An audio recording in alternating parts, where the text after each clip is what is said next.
That was actually Dukes of Hazzard. I don't know what Right, that was Dukes of Hazzard. Come on, get your genre straight here. Daisy Dukes. Let's head right back out. Tony Siragusa is with us, courtesy of BowDogFootball.net for Super Bowl props, up-to-date lines, odds, spreads, etc. Extensive points. Game analysis as well. Go visit BowDogFootball.net. Tony, first of all, thanks for joining us. Second of all, we talked to Carl about the inexperience in terms of Super Bowl experience with this Giants team. Is there any way to share with players that haven't been there how crazy that particular day is going to be, game day? Oh, it's going to be nuts, and I hope I look better than Carl does, because I don't know where he's broadcasting from, but I'm in a nice environment here, indoors. I feel sorry for him. Hope he can do a little better next time. I just, it's hard to describe as a player what it's going to be like on game day. The experience definitely goes to the New England Patriots, but it's just going to be craziness. When you get to the Super Bowl, you get a lot better looking, and all of a sudden everyone has interest in you, and they're interviewing the guys who takes care of the balls, right. The equipment guys. Everyone's trying to find this story. I was at media day like the rest of the bozos yesterday. Don't know what the hell I was doing there, but it was just the questions that came out. I mean, I could feel Mike's frustration, what he was talking about earlier on your show, about, why would you ask me, am I going to, what am I doing here? You think you're going to win the game? I mean, the questions they ask are so ridiculous. It should be a 5-minute interview. They should only let the people with an IQ over 10 really ask you questions. So until they do that, nothing's going to change. Is that part of it, though, too? Because the people that don't experience that, they're used to beat writers or television people or radio people in the locker room. Now, all of a sudden, you got a woman dressed as a bride asking Tom Brady to marry her. So you have all that craziness. Isn't that part of the distraction? I think it is.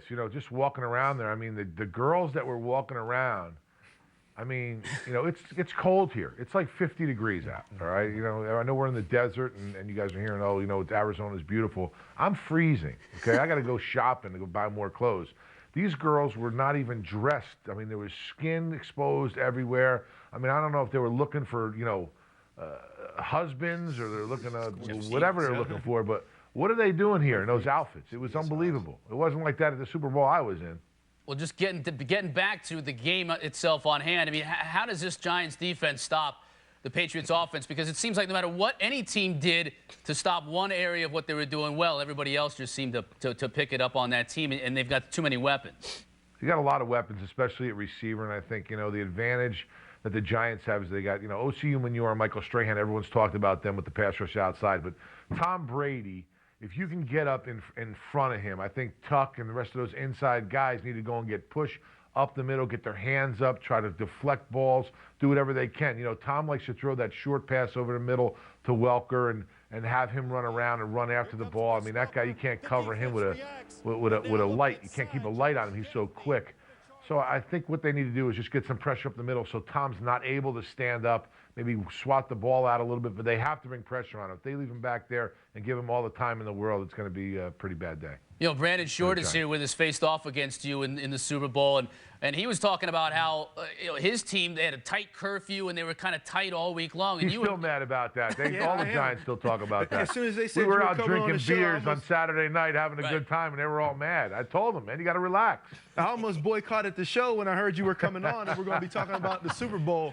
So you guys took my ring. You prefer that route? You prefer to be more relaxed and, hey, let them go out there and have a good time, because you never know if you're ever going to make it back here again? Listen, I think that's why the Giants are in the Super Bowl right now, with Tom Coughlin going and relaxing this year, not being so hard on guys, letting them play, letting their personalities come out. I think he's getting a response from the players. And just because you're in the Super Bowl, I like how he has a little bit of a curfew. I mean, every team is different, and there's a lot of young guys on the Giants, and you don't know what to expect. And Tom, is a little bit nervous about that. But, all right, you're going to have a curfew, but I like seeing the guys out a little bit, go and experience the whole thing, know how big a game this is. We talked earlier about the media. There's a humongous media attention here. It's a good time for guys to go and get exposed, to go and get out there and get some, endorsements or whatever they need to do. But, just locking the guys up, don't think that that's going to go and help a player for especially a game this size.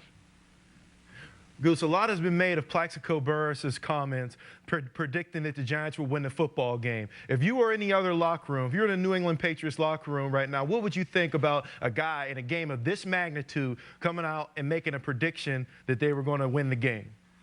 Well, you know, that doesn't make any sense to me in a way that if he didn't expect to win, why would he even be here? I mean, just get your Super Bowl tickets and, you know, give them away to somebody or whatever you got to do. But absolutely, you got to come out there and you got to say, yeah, we're expecting to win. You don't expect to lose if you don't have any confidence.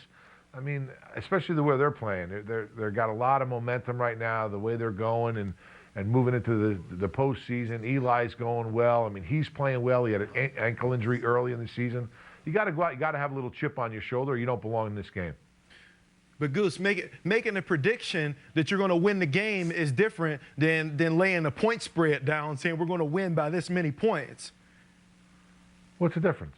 There is a big difference. It's all a level of confidence. If we played in the Super Bowl, we played the Giants. We said these guys ain't got a chance. You want to go into the game confident, but you don't want to give your opponent any advantage over you. Of course you're confident, but if you're truly confident, you don't need to say it to the world. You already know it. You don't need to let anybody else know. The whole thing is, if they didn't have an advantage, if the point spread wouldn't be the way it is right now. Yeah. So why not just go there and just throw it in everybody's face and say, yeah, we're going to beat them. I would like to see them come out and say, yeah, we're going to beat them by 10 points. We're going to score 6 in the first half.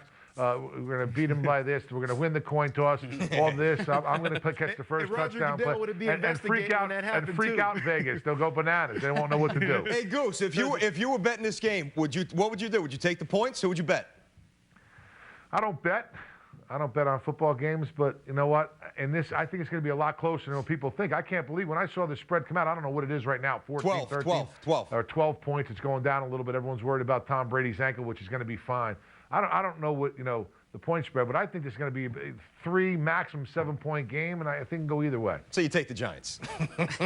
Without saying if they're going to give it that many points, are you kidding me? So bodogfootball.net is the site. You can get not only the spread, the current spread, the way it is right now, but certainly all the prop bets as well. So what are you doing out there for bodogfootball.net? You just spreading the word? Who, me? Yeah. Oh, I'm just hanging out, man. All right, Tony, we appreciate it, man. Believe me. Keep hanging out, all right, man? Well, I know. You ask me questions, I give you answers. That's all. I'm ready for lunch. I don't know. They promised me something to eat. There ain't nothing in here. All right, we'll get them working on that, Tony. Thanks. Tony Siragusa from bodogfootball.net. Hey, real quick, guys. Well. Here's the thing. We talked about the he's nuts, isn't he? Promised him something to eat. Of course. I wasn't even going to bring